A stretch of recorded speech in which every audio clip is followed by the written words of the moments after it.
You are listening to the Disney Dream Girls, an unofficial Disney theme parks podcast.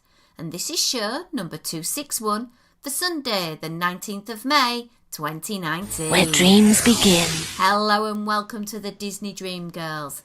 My name is Michelle Young, and together with my good friend Jane Phipps, we are your guide to the place where dreams begin. Hello there, Janie. Hello, Michelle, and how are we? We are good. I don't know why I'm speaking in the third person. I am very well. Thank you, my lovely. How are you? I'm very well as well. I'm not quite sure why I did that either. Maybe it's, I don't know, summer term exhaustedness. I don't know quite what it is. Well, it's good for us because we've only got another week to get through. Then we have a week off work. Yay! Yay! And we're here, ready, willing and able to record a podcast. And as I posted earlier in the week on our Facebook page that we were going to be doing a special DLP slant on the show, we've got our wonderful DLP fairy godmother, Liz Reed. Hello there, Lizzie. Hi, everybody. That's me. How are you doing, my lovely? I'm doing excellent, thank you, yes. We're feeling brave. We've had a few technical issues already, but I'm touching wood. All crossed, we're going to be able to record this without it all going kaput. Fingers crossed, toes crossed, the lot crossed. Yes. Absolutely. So let's kick on off with something that I posted on our family page the other day, and it's with regards to a mini poll. And I'm saying it's not the most scientific polls ever been done in theme park worlds, but we asked you guys, what was your favourite Disney theme park? Any guesses? Liz, I'll go to you first. Which came out as number one? Magic Kingdom?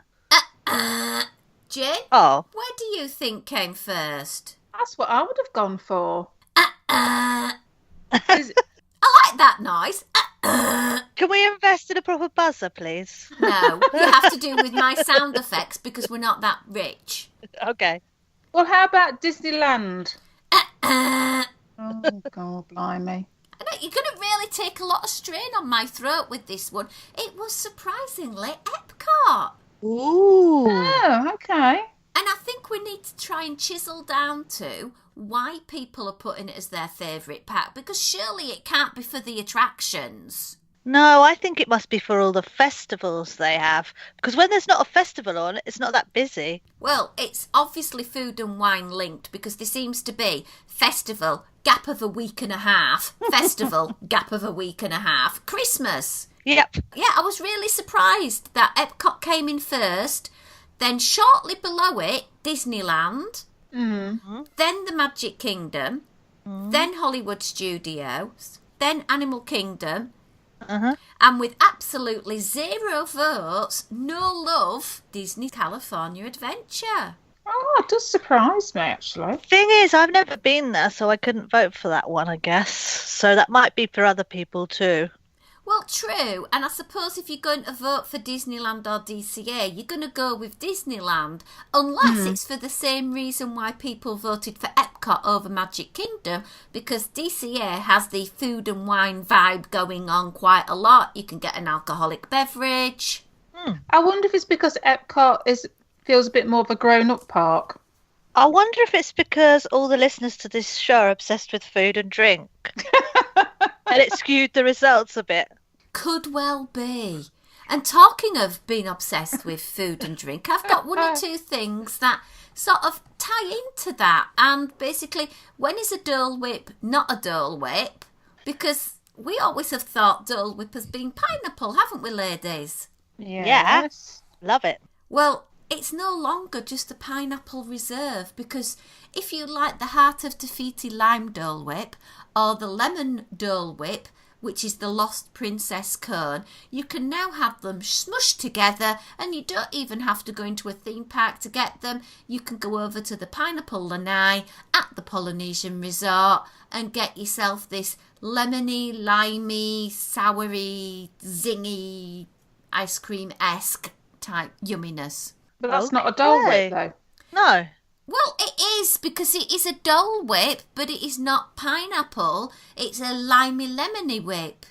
Well, no.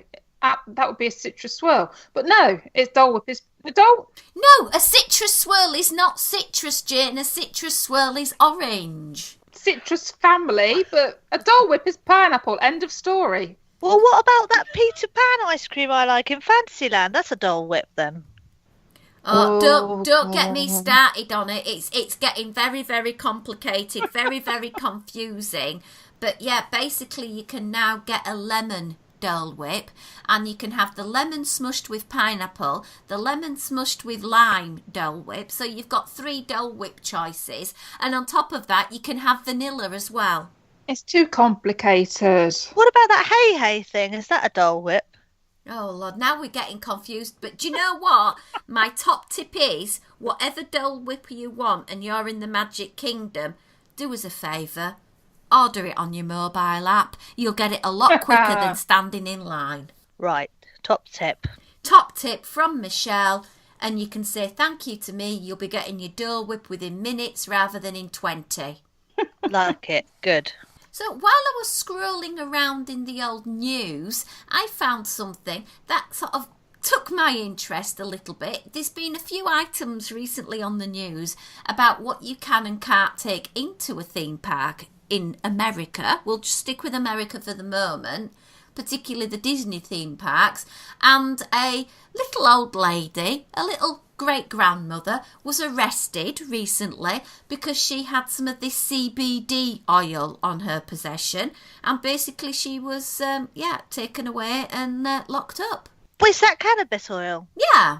Okay. And you're not allowed to have that? Well, it's a really complicated thing, but basically if you have a prescription for it, Yeah. it's good. You're okay. Okay. Yeah. Yeah. I gather she didn't have her prescription with her. Ah. She's now putting together a lawsuit to basically chase down Disney over her arrest. But that's not the bit I'm going to be focusing on now, because I don't even want to go down the discussion with regards to whether cannabis oil is acceptable or not in modern society, because that's a whole can of worms I don't want to get into. But recently a man was arrested having been found with a handgun in his backpack at the TTC. That's scary, but didn't he just accidentally bring it to the theme park rather than plan a shootout? I'm not sure that makes it any better, but How do you accidentally leave a gun in your bag? you'd be American. They carry them around. I don't know.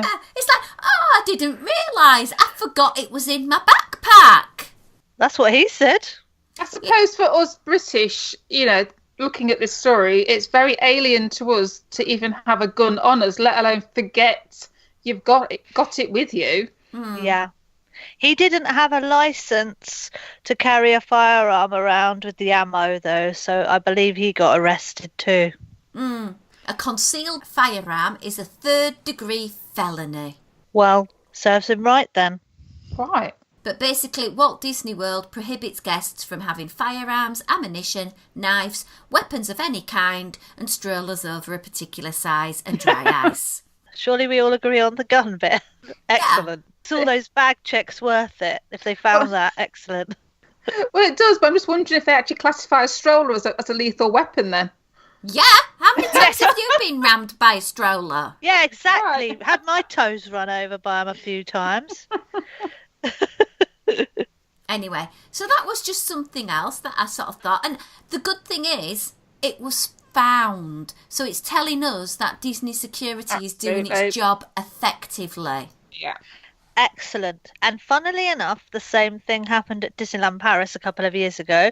They scanned a man's suitcase as he was going into Sequoia Lodge, I think, and he had a gun in his suitcase, and that's at Paris. The big difference is with Paris, though, they put all suitcases through the X-ray machine before you go into a Disney resort, don't they? Yeah. Yes. Apparently, he just had it because he was running away with his lover, and he thought they might be followed. That's what he said. Okay. But again, it was detected. So when we moan and complain about having our suitcases x-rayed and our bags x-rayed, it's nice to know that it works. Detects what it's meant to detect. Absolutely. Yeah, 100%. Yeah. While we're talking about keeping safe, Disney have just signed a deal with the good old people who design the road signs and they're going to be doing a whole campaign of road signs that say slow duck crossing with a picture of Donald Duck, slow mouse crossing with a couple of pictures of Minnie and Mickey, to encourage safer driving. And I think this is great. It's a collaboration between Disney Junior and the road safety organisation called Brake. Working in a preschool, I don't know about you, Michelle, but we do actually get involved with the Brake organisation, and they send us lots of freebies and lots of useful information so we can pass it on to parents and educate our children about it as well. So I'm really looking forward to it because I want some of these Disney signs for my preschool now. Well, technically, you could get the signs, but they're not actually going to be put up on the roads. They're only going to be featured in classrooms. Well, I want some. I want a sign outside my school. Why do you need to slow down your car inside a classroom? Well, to be fair, the speed some of ours go, yeah, I'm with them actually. Okay. You should see our 3-year-olds whizzing around our playground in their little cars. Oh, Okay. bless them. We don't have cars in our playground at all because our children just like running around. Anyway, food. And I know Jane loves a funnel cake. I do, yes. What's your feeling on a funnel cake, Liz? I've never tried one. How can you be even on the show? Well, I nearly tried one at Epcot, but I couldn't be bothered to queue up. So I didn't. I think it's a law, Epcot, American Pavilion. You have to have funnel cake. Well, it is in our family anyway. I saw it and I saw the queue and I just ditched it. But I'll do it next time. Well, this might be one for you. Then again, having read what it's actually got on it, it might not, because this is a new funnel cake that can be found at the Hungry Bear restaurant in Disneyland. So we're going to have to get you to California for this one, Lizzie. Okay. Basically, it's a funnel cake. So basically that delicious batter is poured into a funnel and it's deep fried as it pours in, and it fills one of those Disney plates. Yumminess.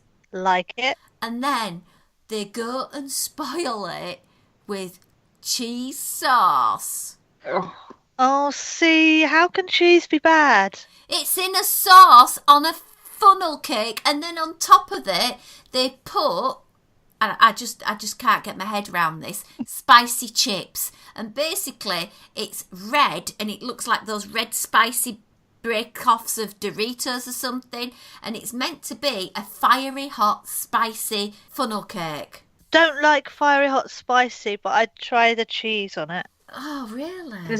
no. There's only one. There's only one word that needs to be said here, and that is no.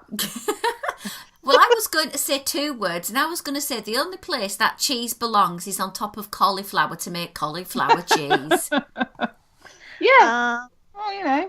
Maybe we shouldn't knock it till we tried it, though. Well, I'm not trying it. I'm not trying We it. need a taste test. No, I've seen a Okay. picture. I've seen a picture. I'm not trying it. Disneylanders, come on. I want you to go Yeah. out to the Hungry Bear for us. I want some pictures. I want you to tell us what it's like. Send us a video, send us your report, let us know. Us being Brits, we're very weird with this sort of thing anyway. You know, don't even get us started on the whole waffle and chicken debate. But yeah, I think I'm leaving this one until I've heard further back. Yeah. Further research is needed. Absolutely. So, we promised we were going to talk about Disneyland Paris, and Liz seems to have had 50 million trips already this year. At least. Jane and myself have got a trip planned, unfortunately not together. No, not this time. My countdown is 6 days. Jane, as of release, yours will be about 70 something. 79, 78, something like that. Yeah. Oh, how long is it to your next trip, Liz? 40-something days to Disneyland Paris. I'm going in July with my son. I'm really excited about it because I've only been with Chris once before. We went to Season of the Force together when he was 22 and he's now 24 and has agreed to come to Lion King and Jungle season with me. So I'm ecstatic about that. Very excited. I'm very jealous I don't get to see Jungle King series. Aww. Unhappy face, but never mind, at least I'm getting to go. So we thought we'd just have a quick flash through some of the current refurbishments that are happening at DLP, and as we've got our wonderful expert on, I'm going to pass the mantle over to you, Liz, to say what's going to be closed and I suppose we'll just chip in with our 2 penn'orth worth whether we'll be upset about it or not, Jane. Okay. Okay. Breaking news today, our railroad has been shut for ages, months and months. And they announced today that that's going to stay shut for another few Boo. months. So I'm pretty sure neither of you will get to ride on the railroad. That's sad for a start. And what's even worse is that they've actually said it's because of money, to save money, that they're not opening. It's not even that it's not ready. It's a money saving thing. So I'm disappointed at that. That's shoddy. Are they doing anything like they're doing over at Disneyland? When Disneyland's railroad went down for the refurbishment / rebridging for the extension for Galaxy's Edge, they had the train on the track so you could actually go trackside and have pictures with the train, etc. Are they doing anything like that? Nothing. That's pants. What was the original reason for taking it down? Was it just sort a of refurb? refurbishment? Yeah, kind of tune up. Yeah, but now they've just out and out said they're keeping it shut to save money or something. That's just broke a couple of hours ago. So unfortunately, that. Now, Stitch Live, there's a little interactive sort of video show with Stitch in the Walt Disney Studios. That's shut at the moment. It will be shut still when Michelle goes, but it'll be open by the time Jane goes. I think it opens again June 28th or something like that. I'm not sure what they're doing to it, but that's having a little close. But it's reopening again. That's Stitch Live. Rock and Roller Coaster is open until September the 2nd. Woohoo! And then it will shut forever until it reopens as a Iron Man Marvel roller coaster. So you can both ride Rock and Roller Coaster. Well, I won't be riding it, but I'm sure go on, people... Janie. You've got to take one for the team. It's going away. No. Yeah, last chance. And? Tell you what, guys. Please, No. message us and tell Jane she's got to go on it. No. Yeah, do it. Pressure. No, I have 2 children and a husband that will go on it and ride it for me, and I'll do it, or else you eat the the cheesy, spicy funnel cake. Well, no. I'd rather eat that than go on the Rock and Roller Coaster. Blimey. There you go. Okay. Okay, so that's that. I'm jumping over to the other park now. The Flying Dumbos are closed in the main park right now, which is a really, really stupid thing because the new Dumbo movie came out and our Flying Dumbos were closed for a refurb. So whoever thought of that should be sacked. It's like the worst timing ever. And it seems to be always shut because when Jane and I went, it was shut. Yeah. This is proper shut with a massive 10-foot fence around it. Okay, they've put nice Dumbo posters all around the fence. So what? You could stand next to the poster by the fence and have your picture taken. It's not exactly the same, is it? And also it kind of ruins Fantasyland because the Flying Dumbos are really the centrepiece of Fantasyland. So wherever you take a picture from, wherever you look from in Fantasyland, you just got a huge 10-foot fence going in a circle around the Flying Dumbos. Bit disappointed about that I was when I went on my last trip. So sorry, no Flying Dumbos. The other thing that's shut is Autopia, which is the little cars you sit in and drive around, and they have a stop-go pedal and go around the track. So Autopia's getting a completely new track, and it's getting the cars tuned up, and it's been completely revamped because it was a little bit jerky and bumpy and a little bit worn out. Hopefully that's going to come back 10 times better. So as far as the main park's concerned, I think you're only going to miss out on Autopia and Flying Dumbos. But the film studios, because we're having so much building work done and it's being rebuilt to have a Marvel land, a Frozen land and a Star Wars land, the film studios will be a bit more chaotic when you're there. Never mind. Yeah, still lots of good stuff. I mean, when you go, Michelle, it's going to be Marvel Season of Superheroes, and there's really good stuff on for that in the film studios. You've got an indoor show in the Studio Theatre, as it's now called, which has the Marvel superheroes in it. That's a really good show, well worth watching. What's Marvel? You'll love it. I You'll don't love do it. Marvel. But you might be converted because Yeah, it doesn't right. matter if you know the Marvel story. Also, there's an outdoor show called the Stark Expo with all the Marvel superheroes in it. And if nothing else, you need to watch that just to hear them speaking in a French accent. It's the funniest thing ever. Captain Marvel, she comes out at the back area in another little stage, and then she does a sort of run to the main stage, and then she's like, I've come to save the day. It's hilarious. So if nothing else, just watch it for the French accents of the Marvel superheroes. But that's a good show, really good show. And then, I mean, even if you don't like Marvel, do you at least like Guardians of the Galaxy? Because they've got a dance off on the stage a few times a day with Star-Lord, Gamora and Groot, as in huge Groot. Star-Lord puts on his boombox with his cassette tapes and you join in dancing, and then they drag people up onto the stage to lead teams and have a dance off. And that's really funny. If you don't want to be in it, you can at least watch it. That's funny. Okay, radical idea. Yep. Sack Groot, sack Star-Lord, sack Gamora, and use that money to put the train track back on the track and running round the park. Problem solved. I don't want to go to a dance party in a theme park. I'm sorry. If I want to go to a nightclub and do some boogieing, brilliant. I want to go to a theme park. I want to ride attractions. It's so good, though. I don't care. I want the train running. Plus, it's sort of it's atmospheric. It's Marvel superhero season. Yes. And Star-Lord's a cheesy French actor with a moustache. It's funny. Yes. Well, I agree. I would rather have the train than the dance-off too, but that's what you've got. Yeah. Jane, what are your thoughts?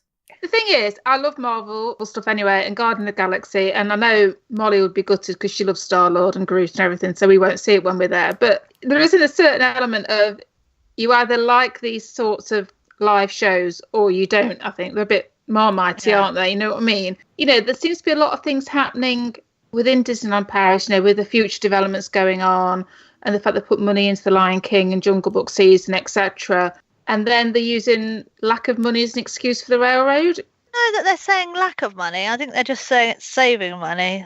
Different thing. I got good news for both of you, though. You can both see the Mickey and the Magician show, which, as far as I'm concerned, is the best show I've ever seen in any theme park ever, the Mickey and the Magician show.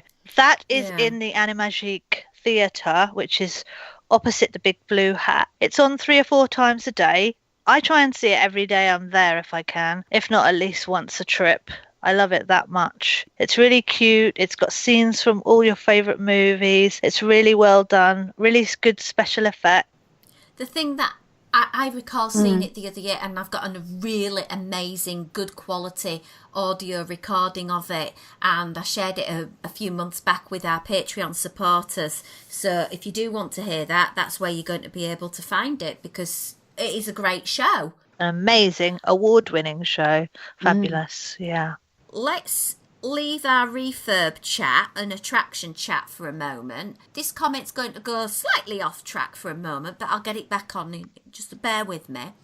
Did you see the picture of Daisy Duck meeting at the Norway Pavilion in her Norwegian outfit? So did you see her, Jane? No, I didn't see this one at all. Sorry. Ooh. Liz?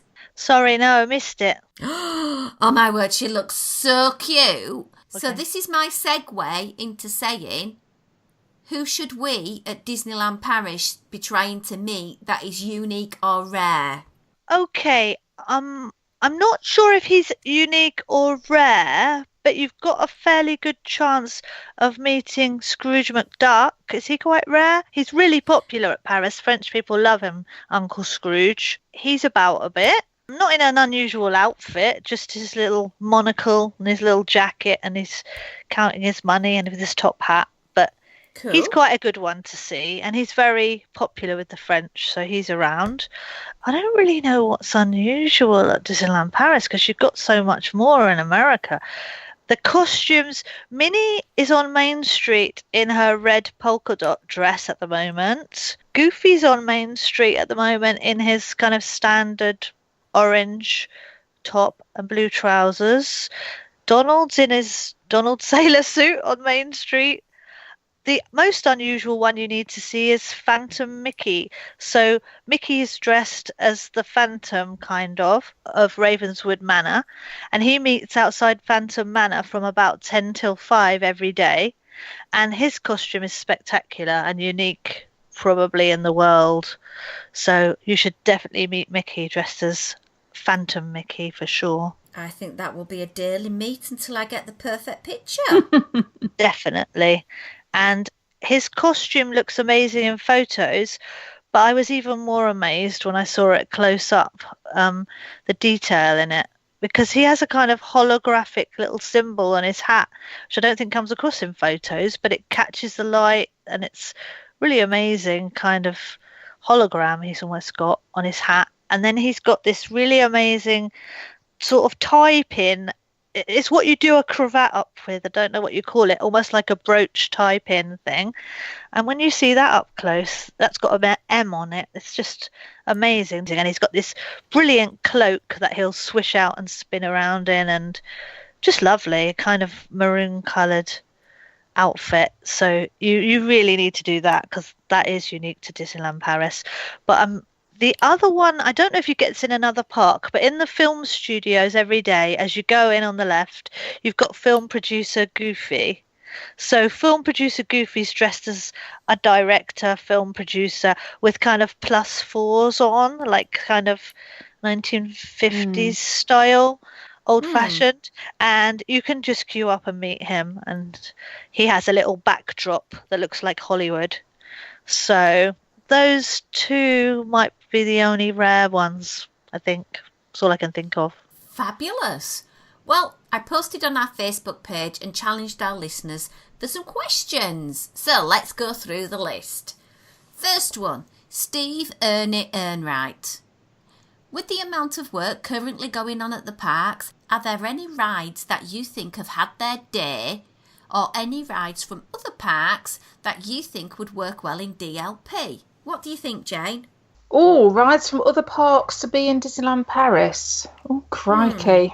I know we've got the Mr. Toad restaurant in DLP, but wouldn't it be cool to have the Mr. Toad ride in DLP? But it's cultural significance, though, darling. That's a really old movie, and many people who even nowadays ride it, not many have actually watched the film. So, you didn't ask whether it was right for the general public. I'm talking about me and my own personal needs. Go on, carry on. I know you know the film inside out. Well, it's not so much that, but it's a ride. I enjoy the ride, so it'd be cool to. I know it's over in Disneyland, but it'd be just nice to have it a bit closer to home. That's all, really. And preferably ready for when you're visiting in August. Well, that would be possible, wouldn't it? I don't know. What else could we have? I'm trying to think off the top of my head. Now, you see, I know Paris doesn't necessarily have the weather for it, but wouldn't the Splash Mountain be really cool in Paris? Yes, we need a water ride so bad. The closest thing we have is Pirates of the Caribbean. You get a little splash. Yeah, but you want a big splash, don't you, really? Definitely. I mean, they could tailor it down a bit in the winter so we don't get too wet in the winter. But, I agree. It'd be nice in the summer, wouldn't it? Another mountain. And that's a mountain that I would ride, being totally selfish. Okay. Any from you, Liz? Yeah, I think it's time to trash Snow White and the Seven Dwarfs ride in Fantasyland. The Seven Dwarfs Mine Train. Make it like in Walt Disney World, because it's boring, the Snow White ride at Disneyland Paris. The evil witch bit scares kids and they have nightmares for the rest of their life, and so it's not even good for little kids. As far as I'm concerned, they could flatten that and replace it with a decent ride like the Seven Dwarfs Mine Train. So Michelle, your reaction? The only thing I can see about that is the footprint that Snow White takes up is very small in comparison to the mine train. To do the mine train, they'd probably have to obliterate something like the Pays de Comte de Fée. Yeah, be worth it though. I will go with you on that. Obliterate that attraction, which I do like. I really do like, but you wouldn't be able to fit it where No, Snow you White wouldn't. is at the moment. And I like those old style rides, but I am with you with the fact that it could do with updating. And yeah, but I don't want to lose the Snow White presence because I think that she is an amazing princess. No, I don't either. I just prefer the Walt Disney World Seven Dwarfs ride, that's all. And I would go over to the film studios and somehow expand Toy Story Land and add alien swirling saucers in there because that would be so good. I don't know where we're getting the space from, but I want to put it in there. I would do that on the condition that they improve it to the version that they've got in Disney World, because the version they've got in Disney World, in my opinion, isn't quite the polished thing. I think there needs to be a bit of improvement because the whipping action in my mind is very, very sort of lazy and tame. The music isn't catchy and earwormy as good as it could be. So if they make those improvements... Well, they usually do improve attractions when they build them for the second or third time, so there's a good chance they would. In Toy Story Playland at Paris, there's this shop, and it's never open anymore, but there's a walkway between Toy Story Playland and Place de Remy, which is like the mini Paris bit with the Ratatouille ride. They could demolish that shop bit and put alien swirling saucers there somehow, because they never even open that shop. It's like if it's open, everyone gets really excited, but it's open about once a year, so I don't really know what that space is doing wasted. I'm going to come up with how can I sort of put it? A radical plan for what I would like to see in the park. And I would like to see somewhere where we could go and they have an ice cream parlour. Because I think that I would like a traditional American-esque parlour that has your proper waffles, your proper pancakes, and American-esque food, like a diner. So getting Annette's diner, but putting it in the park and making it even better. That would be nice, yeah. We've obviously got Gibson Girl, which is done out in that style that you described, but all it sells is Ben & Jerry's sundaes and Ben & Jerry ice cream. They might as well convert that and put some outside tables and then add the waffles and pancakes and more interesting ice creamy things. That would be good. Yeah, I'd like that. I think with regards to attractions, I'm not a fan of taking one from a particular park and putting in a carbon copy, because I think the good thing about Paris is it has the unique attractions, and we know that Remy is going to be going over to Epcot, but it still has Crush's Coaster, which is a very unique ride system that hasn't been replicated in any of the Disney theme parks. So I would like something that is new, that is an innovative idea. Maybe when they retheme Autopia, it would have been they've missed the plan there, where they could have themed it around one of the many racing elements, one of the many IPs that feature vehicles. So you've got the option of cars even, or you've got the option of Wreck-It Ralph, where you can have that and do that and get it a themed area. They are using Cars movie theme to lay over the studio backstage tram tour. So your Catastrophe Canyon thing, where you sit in a little car and go around and look at the special effects and the sets and things, it's being rethemed with a Cars movie overlay. So it just would have made sense for the actual vehicles to have gone down that route. Yeah, we have got a Cars ride though. We've got a Cars ride in the studios where you can sit in your little vehicle and ride them. A little kiddie ride. Yeah, but it's very tame. Yeah, it is, yeah. But we have something of that. But yeah, I agree. True. They did miss a trick retheming Autopia, yeah. But, they should have us on the panel of Imagineers and designers, really. That's their fault. Yeah, completely. Okay, let's move on. Vicky Marie says, can we remind her how to do fast passes in Disneyland Paris, because she's so used to magic bands and My Disney Experience. So I guess this one's over to you, Liz. Okay, so any type of a park ticket in Disneyland Paris you can use to get a fast pass. You have to physically take your park ticket to a machine at the ride. The rides with a fast pass, their machines are near the fast pass entrance. So just somewhere around that ride, you'll see some little machines under a shelter. You go and put your park ticket on the machine, and it scans it, and it spits you out a little bit of paper which will say Tower of Terror 3 to 3:30. It's a half-hour slot you'll get on a physical little piece of paper. One little good trick I've learnt lately, though, is that you could be really, really late for your paper fast pass slot, and they don't care less. Because when I went to Easter, I went with my goddaughter Katie May, and we had a fast pass for Hyperspace Mountain. It was for 3:15, something like that. So we actually rocked up at 4:30 to the fast pass entrance, thinking they wouldn't let us in, but just worth a try. And the man just waved us in. We couldn't believe it. I said, I'm really sorry, we're a bit late for our fast pass. Yeah, hour and a quarter late for the fast pass. And he went, oh, that's fine. And he just took the paper and waved us in. Well, we had some cast member gifts with us, little bags of candy that we'd made up. Katie ran back and gave him a bag of candy and said, oh, thanks very much. And he went, no problem. You can be late. You just can't be early. Waved us onto Hyperspace Mountain. So that was good. Anyway, there's a follow-up to this story. When I was at Disneyland Paris last weekend, I saw the same guy on the Fast Pass entrance.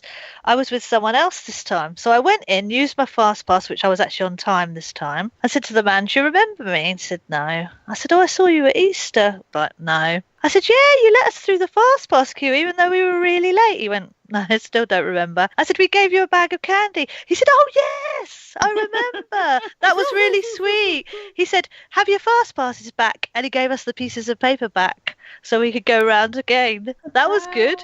Just a little trick. Don't think that because you're late for your paper Fast Pass half-hour slot, you've missed it. Just take it. Use it. They will not let you in early, but they don't seem to care less how late you are. Fantastic stuff. Next one, whizzing through these really quickly.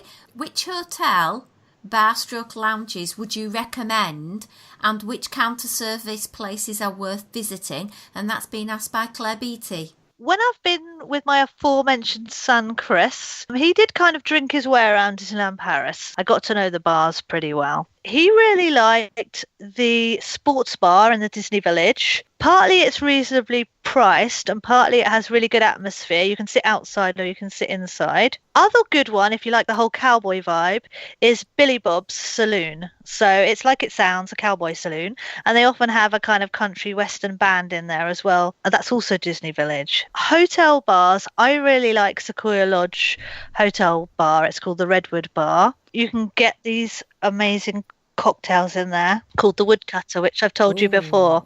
Yeah. €24.99. Massive cocktail, and you can only get them in there. But apart from that, Sequoia Lodge Bar has lots and lots of seating, lots of tables, lots of sofas, real wood burning fires, and it's just a lovely place to sit, and it's got lots of space. If you want to push the boat out, go to Cafe Fantasia in the Disneyland Hotel, and you'll be paying a bit more for your drinks, but the whole bar is themed out to Fantasia.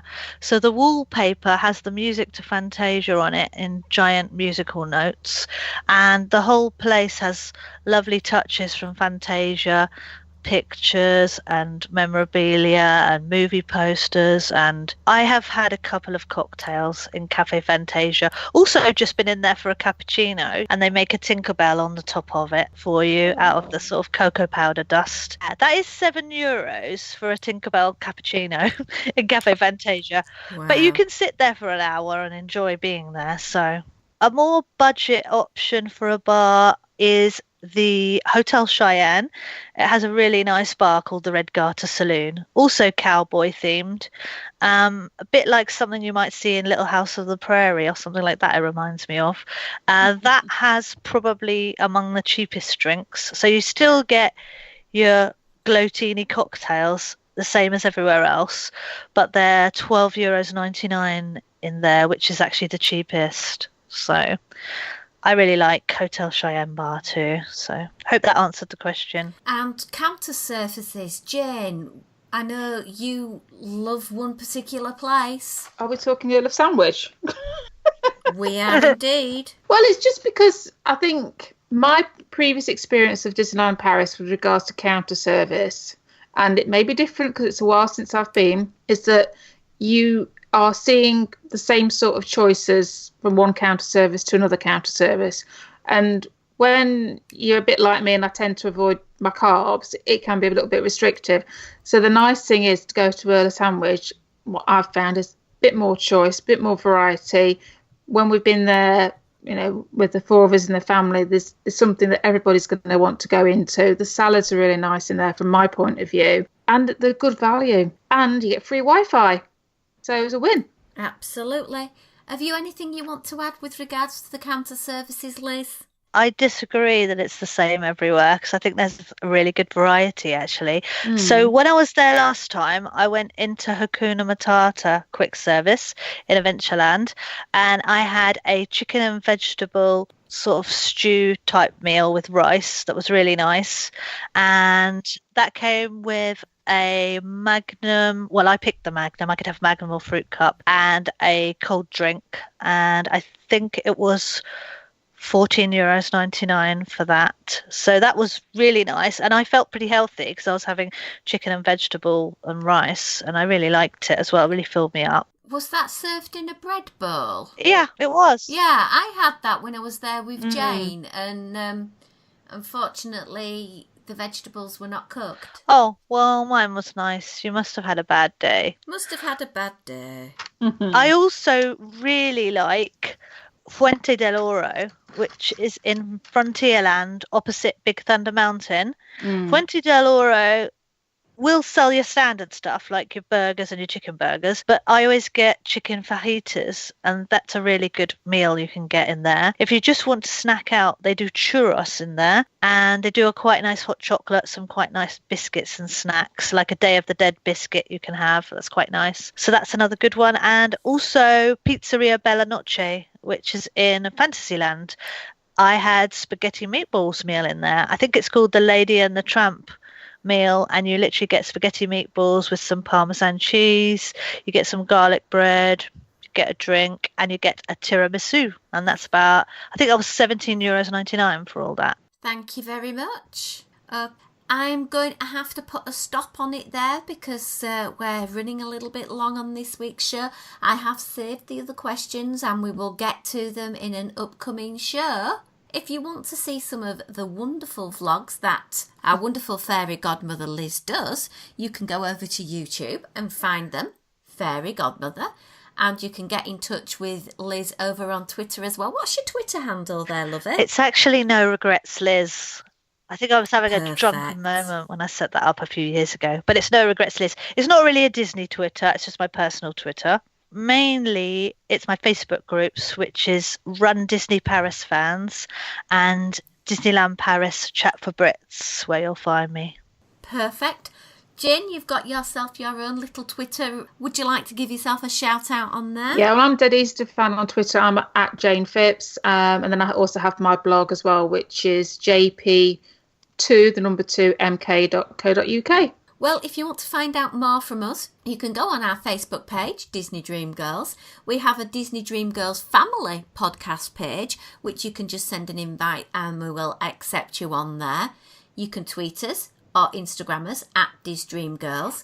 You can email us info@disneydreamgirls.com. And if you want more additional audio and content from us, you can pop on over to patreon.com/Disney Dream Girls, and if you over there you can support us financially, and in return we say a big old thank you by giving you additional podcast shows. Anyway, until next time, it's goodbye from me. It's goodbye from me. And it's au revoir. À bientôt.